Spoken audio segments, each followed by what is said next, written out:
and I'm in my car. Lady pulls over, cuts in front of me, cuts me off, shoots me bird. She didn't know who it was, so it didn't really matter to her. She was just like, F you, and keep moving. So I pull up my radio, contact Decatur police, so we can get her stopped, figure out what her issue is, while she's exhibiting this type of road rage. I follow her for about a mile. She stops, she jumps out of her car, she runs up to my window, she pepper sprays. What did I do next?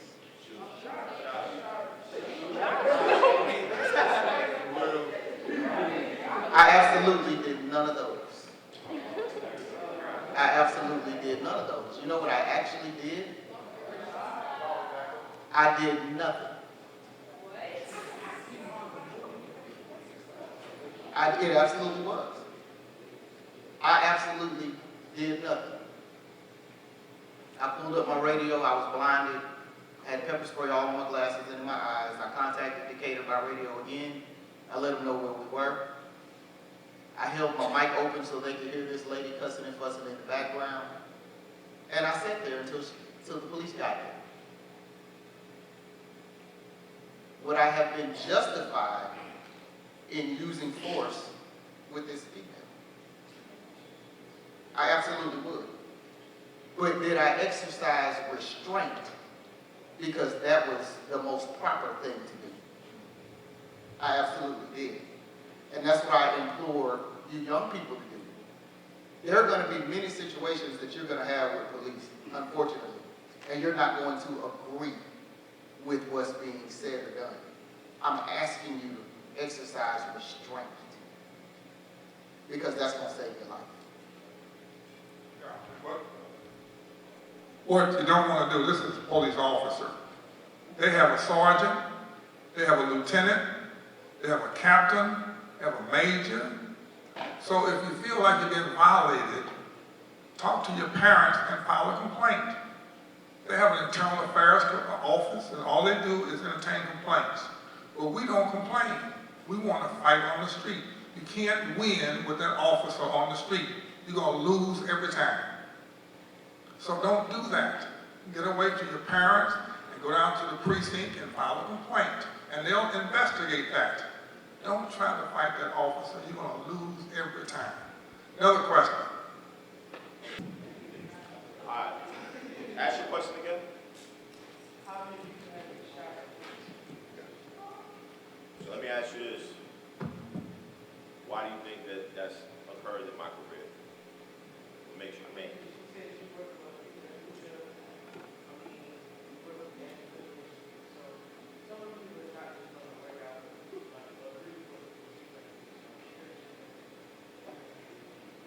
What I appreciate about you is that you're articulating yourself, and I mean that. All right? My 14 years, I haven't shot anybody. I've been shot at. I've been in fights with individuals that have firearms, but I haven't shot anybody.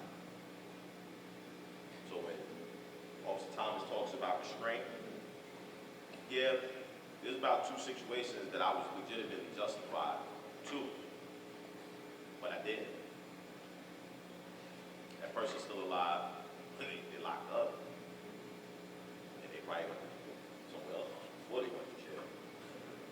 Okay, but I've been fortunate. Now, I was going to bring another officer here, okay, but he's at another school doing the same thing that I work with my partner. He was shot 5 times. Okay, he was shot 5 times, and the reason why he went through what he went through is because the gentleman, the individual, okay, who's no longer here, when he was shot 5 times, he actually did, okay, take the person down. He was waiting outside of his girlfriend's apartment because she was inside with her current boyfriend. He was the ex-boyfriend. And he was waiting for her to open up the door, and his intentions were to kill her and the current boyfriend. And so Detective Lamb actually responded, okay, saw the individual, and if he was here, I really wanted to be able to tell you the story. He saw the individual. He was able to get cover for himself, but the other responding officer slammed the door, and when he heard the door, he started to engage with Officer Lamb, and he saw the attention of Officer Lamb, and they got into a shootout. And Officer Lamb still hasn't fully recovered to this point. So you'll have those situations where officers are in certain, the reality is we deal with a job where every day that we leave the house, there's a reality that we may not come home. That's a reality. We're not going to work with the intentions of doing bodily harm, but that is a reality. And so you have officers that have been in multiple shootouts, okay? And then I've been fortunate, been blessed that I haven't. Yeah. Most officers don't get involved in police shootouts. That's television. That's CNN. That's never the news. There's only been 10 shootings in DeKalb this year with police officers, 5 in Atlanta. So that television is persuading your mind. So make sure you don't get persuaded by television, okay? We're gonna take 3 quick questions, one over here, one over here, one over there, and then we're gonna address it to the people that you want to answer, okay? Question from over here. Anybody on the stage? We have a person that's sober, recovering. We have a person that's been through this and is now supervisor, okay, in drugs. Question, any questions? Very quickly, because we're out of time. Any questions? There's no dumb questions. Any questions? Anybody? How about over here? Any questions? Anybody on the stage? Right, over here, yes. What's the worst thing you ever responded Who you addressing that to? Awesome time. Worst thing you ever responded to, okay? Hold that question. What's another question? What's the worst? Yes, another question. Why did you choose the job? What influenced you to choose the job? That's the second question. Number 3 question, yes.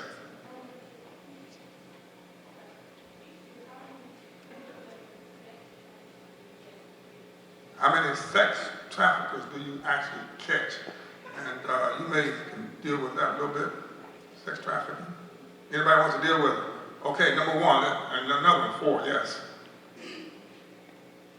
How many homicides have occurred in Atlanta that year? Like I do is ask Google. Hold on, I got a quick question. How many homicides? Okay, that's 4 questions. I got a question for y'all. Anybody know somebody drink lean? Okay. Now, what about pop pills, perks, sandball, weed? Come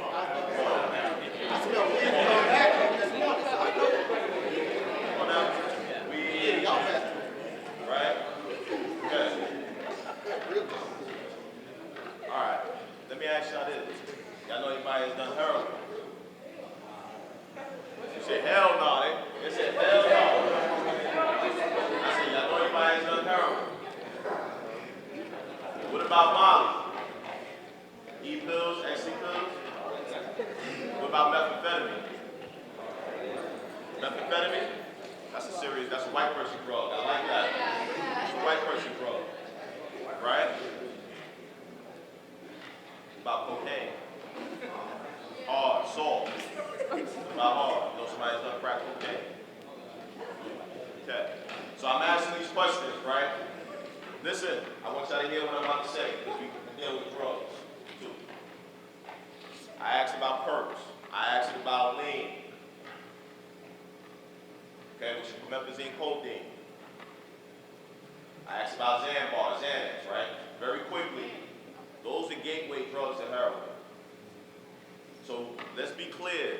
If you have someone that you know that's young, that is involved and engaged in, or you yourself are starting to pop pills, and you yourself are starting to drink lean because you see the rappers doing it, or you see people in the community doing it, that's a controlled substance. They are very addictive. And a lot of the individuals, and I'm sure that y'all can speak to it, when you actually talk to someone that's a heroin addict, they started with prescription pills and they worked their way up. I asked y'all very quickly about Molly and ecstasy pills, and some of the hands went up, right? And then when I said methamphetamine, I was like, man, that's a white people drug. Right, but let me explain something to you. Molly and ecstasy is a form of methamphetamine.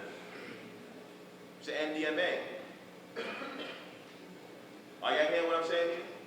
So if you know somebody that's popping Molly and they're doing ecstasy pills, they're doing methamphetamine.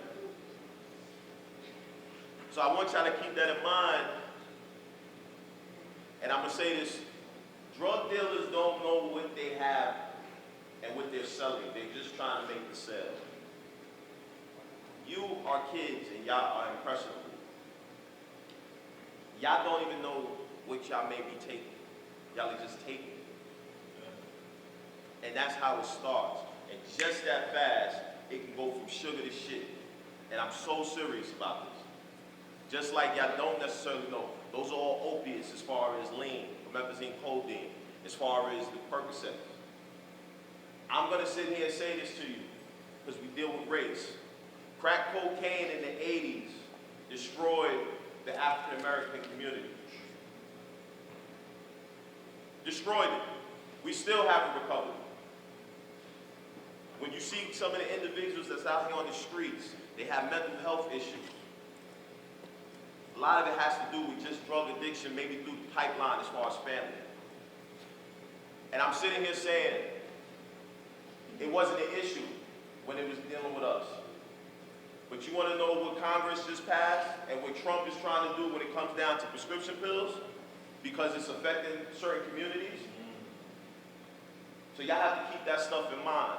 You will do 10 times more time getting caught with heroin, or if they find out that you are selling prescription pills, than you will if you get caught with a 3-5, an 8-ball, a heart. So just keep that in mind. Seriously, you don't necessarily know what you're putting in your system. Marijuana, THC, is a gateway drug. And they lace it. All right? No problem. We got 4. Hit the bell. Okay, we had 4 questions on the floor. And I don't know if we can get to them, but they were important questions. So, maybe next year, okay?